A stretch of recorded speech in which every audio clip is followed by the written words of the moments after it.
Coach Jenner doing a good job with the O-line. Cause they block for me. They give me some big old holes. All I gotta do is hit them, and we just move the ball and be fortunate to score.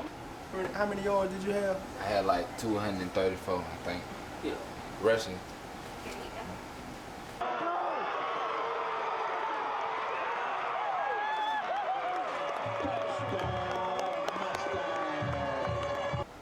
When y'all gonna step up?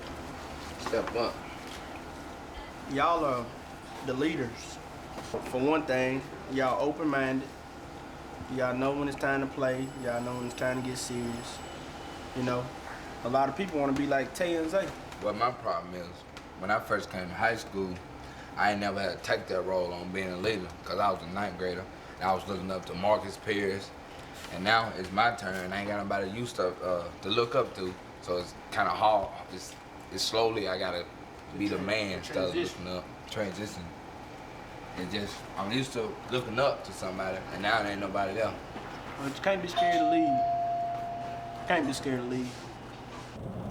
And just think of, I mean, how y'all think y'all will feel if y'all bring the first championship to West Jones? Like history at West Jones, then let it know you had something to do with it, man. Walk around the town with your ring on. A lot of people want that feeling. If you handle your business right now, maybe it'll happen, you know? And maybe y'all have that spark to get everybody all riled up and ready to go, you know? So y'all really need to think about that.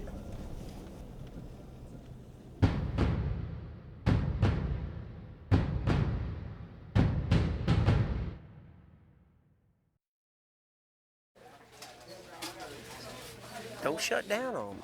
We expect a lot from you. If we weren't expecting a lot, we wouldn't be riding your ass. How much did we get on you last year? None, because we weren't expecting anything. Now we expecting you to do something. And if we expect you to do something, we're going to expect you to push you farther than you've ever been, all right? So don't get frustrated with us. We try to make you better. Not just our coaching staff. I think coaches across America, though, in high school especially, are father figures to a lot of these kids because they do come from single-parent homes, or they come from homes where they're living with their grandparents, maybe an aunt and an uncle, sometimes even an older brother and older sister. We try to be father figures. You know, we care about these kids. We spend so much time with them. We get to know them so well. We want to be there for them. And I think, for the most part, those kids know that. We've given them one of our most valuable possessions, and that's our children. Because I trust him. I trust that they'll be taught, they'll be taken care of, they'll be properly looked after, and I put a lot of trust in them. What's this about Mama? It was like this morning I tried to come to weights. Mama says you were disrespectful to her. I wasn't. I was telling her. Did you talk back to her? Yes, sir. Okay. We ain't gonna put up with that now. Yes, sir. All right. Now, I ain't gonna get into your affairs at home, but if Mama asks me to take care of something, I'm gonna take care of it now, okay? Yes, sir. Huh? You hear me? Yes, sir. You no different from my own son. That's one thing. Hey, look, my mama's gone. Okay? You still got your mama. Mama tells you to do something, you better do it. Okay? And don't ever be disrespectful to her, because once she's gone, bud. Okay? Take care of that. During Hurricane Katrina, a lot of families got kind of separated and disoriented. You know, there were players who were sleeping in the field house, and the coaches stepped in and took care of them. And that's what these coaches do. And it's not just these coaches, it's all high school coaches. Your coach, your counselor, your friend, your disciplinarian, your father figure, your best buddy. I know that a lot of the players, when they have a problem, they won't necessarily go to a family member, they'll go to a coach first. You know, I think a lot of people look at what these coaches do on Friday night on the sideline. They don't see what all actually goes on. Those are things that those coaches don't get paid for. When we practice from 2 to 5:30, so the sun's out, so he doesn't have any problems picking the ball up or picking up signals or anything we waggle in. Then we get on the games on Friday night, and he says he has a hard time seeing because of the change in the lighting and everything. So we're gonna go get an eye exam and get him some contacts, and hopefully that'll remedy the situation from the change from daytime to nighttime. A lot of times these guys talk to us, you know, about just family problems they might be going through. Sometimes, you know, it can be anything with parents, it can be girlfriend issues, you know, that kind of stuff. And then we help them get jobs. A lot of times, you know, take them to help them fill out application to McDonald's or Hardee's or wherever. And you sit there and you watch him come from a 15-year-old boy that knows nothing, and then he graduates when he's 18 or 19, and then moves on to college, and they come back and they're dads, and they bring their kids over to your house. It's like watching your own kid grow up. My first contact with Coach Pearson was at the middle school. Quentin Wilson, he played running back for me at Bay Springs from 97, 98, 99, and 2000. Went on and played at Mississippi College. Really, really good person, 4.0 GPA. Coach Pearson, he said, I got a problem. Quentin not gonna be able to play football for me. I said, okay. I said, well, he said, well, it seems like all the kids listen at what Quentin say. And if I let Quentin play, I won't have any control of the team because they all want to follow him. I said, well, Coach, sound like my son needs an attitude adjustment. I said, I can straighten that out. And his dad came up, who's Jerry. He said, Coach, I can take care of his attitude. You just take care of the football. That was more like a father coaching his son relationship. That was the relationship they had. Quentin, that group of kids, really, Scott was like a father figure. Whatever those kids needed, he was there for them. A group of kids that taught us a lot as coaches, that really defined what a coach was, and we learned a lot from those kids. That class was the first class that I realized that I got more out of just coaching than winning football games, and that's what that class showed me. Coach Pearson always said, if we get on the 20-yard line, give the ball to Quentin, because he's just like money. He's going in. And he lived up to that. Anything Coach Pearson required of him, he gave it his all to live up to it. And he did. Quentin was up in Jackson, South Jackson, and basically what happened is two kids broke into his apartment and robbed him. And in the process of robbing him, he was shot. At our son's funeral, Coach Pearson came and he spoke words of encouragement over Quentin. Speech, you could tell that it was from his heart. Yes. Because it was hard for him to get out, but he fought and got it all out. So. And when I looked out in the crowd, I mean, it was standing room only, and all my players were there. So it was just a lot of people. You're in this business a long time. I've been in it now 16 years, and I've played for one state championship. When we played for the championship in 1999, Quentin went out with me on a coin toss, and we flipped the coin. You know, you call the toss at the beginning of the game, heads or tails.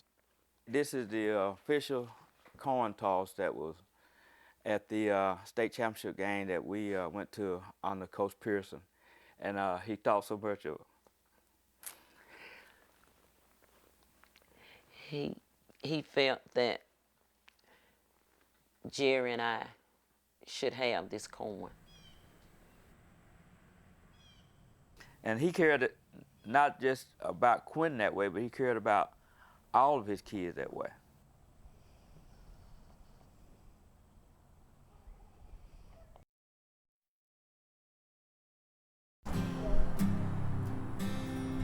Juggling our family life, my family life, and really all the coaches' family lives with our work schedule, I think number one is you have to have a very understanding and supportive wife.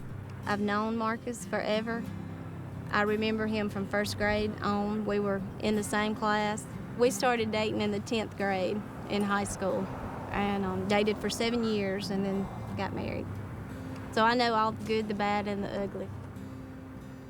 They're always very supportive of him. You see them at every ball game. They're the first ones on the field and hugging his neck after a win or a loss. If you don't enjoy sports, it's hard to be a coach's wife. She loves athletics and football in particular, so she's a big fan.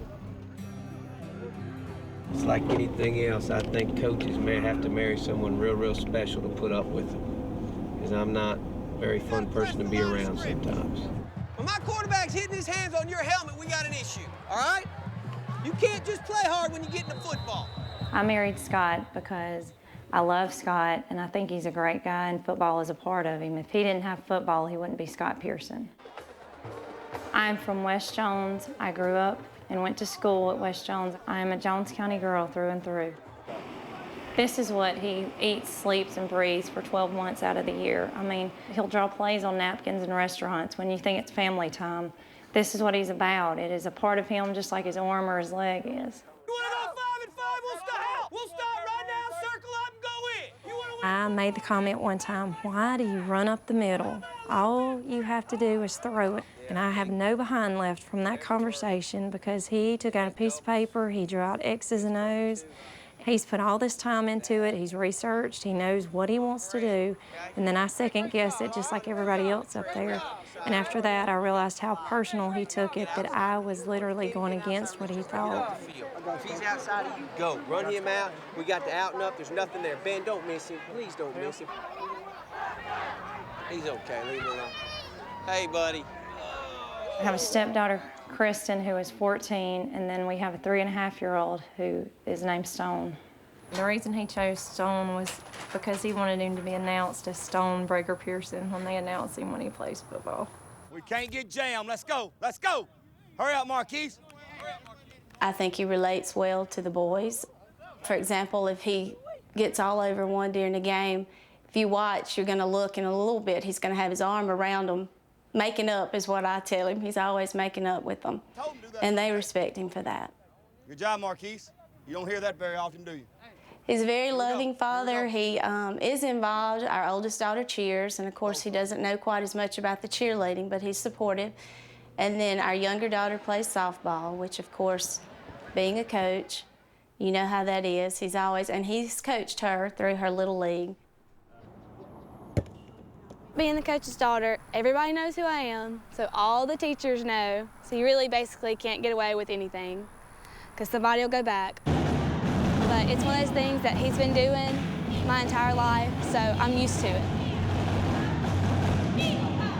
It's not easy, and I think a lot of coaches' wives go into it not realizing how hard it is.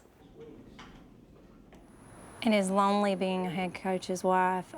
He's gone a lot. There's a lot of responsibilities at home that you have to do without him. He's sort of selfish when he's gone because it's about football. It's really not about you. He doesn't pay attention to anything going on unless it's life or death. Because it don't calculate. 652 practice hours for a 2-hour game. You gotta love it. You gotta love it. You have friends, but you have fewer close friends. And mostly the coaches' wives are my best friends. But you have to watch everything you say. Where Scott comes home and he talks to me about everything that happens, and I know it can't leave our bedroom or wherever it is because I'm who he trusts with that, and I always have to say, is that public knowledge or is it not? Show him what you cooked. Some corn. Did you make the corn or did JJ? JJ. What else? You want some lima beans? You want some rice? All right, rice it is. Have a good day. I'll see you first block. Right here. People don't realize, I don't think, how much time they do put into their job if they're dedicated the way he is. Hey, Coach, look and see what number. Who was it? Ray Bowman. See what size shoe he wears. 10.5. Huh? 10.5. In between workouts, it's cutting grass, fertilizing grass, going to pick up guys, taking them home, going to this meeting or that meeting. It's just something all the time. I'll kiss her goodbye at 7 o'clock in the morning and kiss my girls goodbye, and it might be 10 or 11 o'clock before I come home on Monday nights. You miss out on some of your children's activities that they're going through. You try to make as many as you can, but you know, just for this 4 or 5 month period during football season, you're gonna miss some things. You know, it's tough. I say it's tough, we're kind of used to it now, but this time of year, it's like we get up in the morning, I wake them up, kiss them goodbye, and then usually get to give them a kiss when they go to bed. So it's pretty blow and go at this time of year. I have a strong enough personality that, I don't mind saying, look, we got to have some family time. We've got to, have some together time. All of our wives at times will say, okay, this is enough. And on Saturdays, instead of watching college football, Florida State, Florida game, or Auburn, Alabama game, or Mississippi State, Ole Miss, whatever, guess what? You go to the movie with your family, or you go out to eat, go shopping with your family, go do something on Saturday to spend time. And so it's a balancing act that is not very balanced at all. It's tilted in our favor. It's frustrating sometimes because of the hours that he has to put in, but I understand that. I signed on for that when I married him. I knew what he was going to do. You just have to suck it up and know that he's doing what's best for the team. That's what his goal is, to do what's best for this team.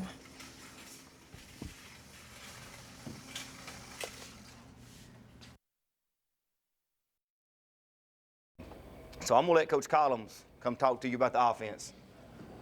I get to go first. I'm Coach Collins, like Coach Boyle said. I have the title of offensive coordinator. I coach running backs and quarterbacks, and offensive coordinator, I think, means sometimes when it's not going good, I'm the guy that he gets to yell at or get on. The bond between the coaches is unique, and I'm sure it's like this at a lot of other places. But we spend so much time together, it's almost like a second family, an extended family, and that's the way it is here. Especially, we're like, a bunch of brothers. We can poke fun at each other, not get mad most of the time. And then, we get out here and we sweat together. If we suffer through a loss, we suffer that together. The wins, we celebrate those together. We all know what's expected of us.